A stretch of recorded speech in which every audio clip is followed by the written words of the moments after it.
My name is Jessica Roberts, and I am the co-founder of Be the Difference. Stephanie is the oldest of the three of us, and then I'm in the middle, and Brandon's the baby. Brandon and I are 14 months apart. When we were kids, we used to pretend like we were twins. People would ask us, well, when's your birthday? And I would say April 14th, and Brandon would say June 19th, and it was funny. Brandon and I were very close growing up. He was my little brother, and then he was my little big brother. Brandon was as special as they come. And I hate saying was, because he still is every day. He somehow figured out a way to pull the best out of you anytime you were with him. I think Brandon wanted more than anything to be accepted like everybody else in life. He just wanted to live a life that was normal. If you think of our family as a universe, Brandon was our sun, and we all revolved around the sun. Every choice that we made in life had to do with Brandon's needs first. You take the sun out of a universe and what happens to the other planets? It took us a long time to refigure out our orbits because we didn't have the sun to orbit around anymore. After Brandon passed away, we all kind of looked at each other like, well, what the hell do we do with life now? And Be the Difference was born.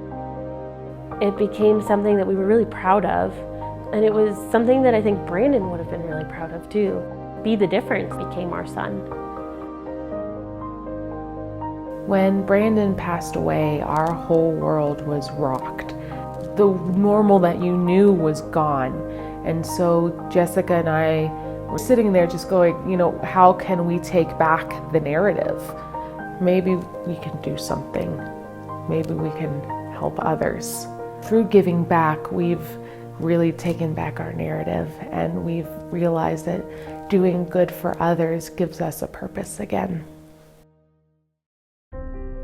Well, I did know about NF just through a friend of Melissa's that suffers from the same disease, and so I've seen it over the years, but it's not a real visible type of thing. When you have this disease, it's kind of a hidden scar, so to speak, that you just don't, you don't meet that many people. It's not that visible.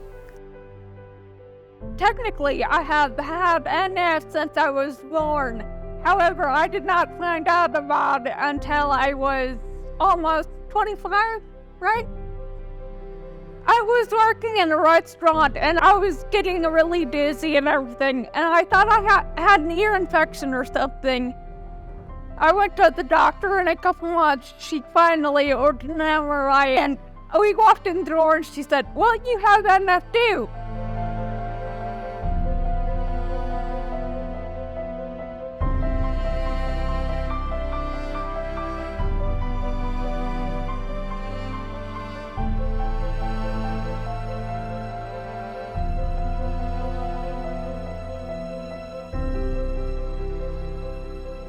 From that day on, my life changed. I literally had to call my boss from the parking lot and said, they told me I can't drive anymore, I have to quit my job.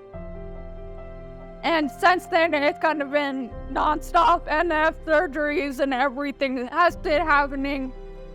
They said that I'll probably never drive again. I actually don't miss driving, but I miss the freedom.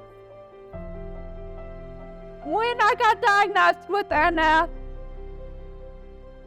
it was a very bad time for me because I had lost the job that, I'd been working for and I was excited to do. It's kind of like my dream job. And so just watching my future kind of slip away from my eyes, and I was just thinking everything is over. I got really depressed. And on the Be Happy trip, we did lots of stuff that was really fun. And we did stuff that I would usually really like. However, we did it in a different way.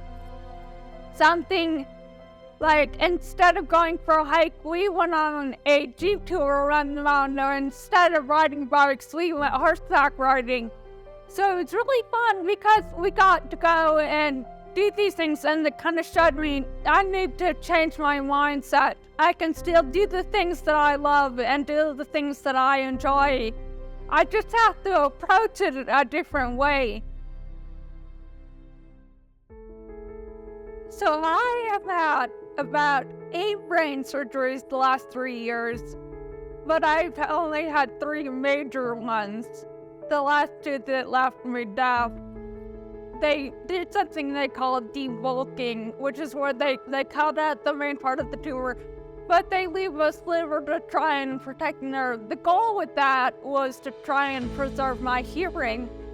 Obviously, that did not happen. We got married probably a week after she came out of the hospital, completely deaf. It was a tough first year. It took me about 4 months to get to the point where I could communicate with her on a daily basis just with signing. Ian signed a song at the ceremony and it was so magical. I got it on tape.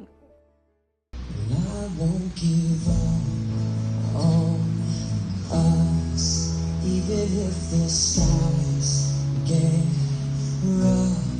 I'm giving you all my love, still looking up. You know, look, we've been so lucky, like my wife and I and our kids, to not have this type of horrible disease happen in our family. So we just feel like, hey, we're paying it forward. You know, it's our way of giving back to others that they're dealing with such a horrible thing. Let's make an analogy to, like, hey, if I go to a restaurant, I'd much rather go to a locally owned restaurant than a chain. You just feel like, hey, that's gonna, the workers there, the people there, the profits there, they're gonna stay in the community. Same kind of thing as a charity. You just feel like, wow, that's gonna make an impact directly on the people here, and it's a small little organization in the Vail Valley. It's just a small little community, and you know, we're helping each other. It's really a privilege for us to be able to give to an organization like this, and it's really just love and action that we're talking about. We're giving some of our hard work to a great organization that will make a difference. I really think that Be Happy is one of the reasons that I'm alive right now, because I was incredibly depressed and I really had no reason to keep living. This was so much more than a vacation. It was a new chance in life, a second chance. I hope that you guys are able to continue helping more families. You know, I'm just one story, and I know there's so many others that have been touched by you guys and what you're doing. All of us are very grateful for it.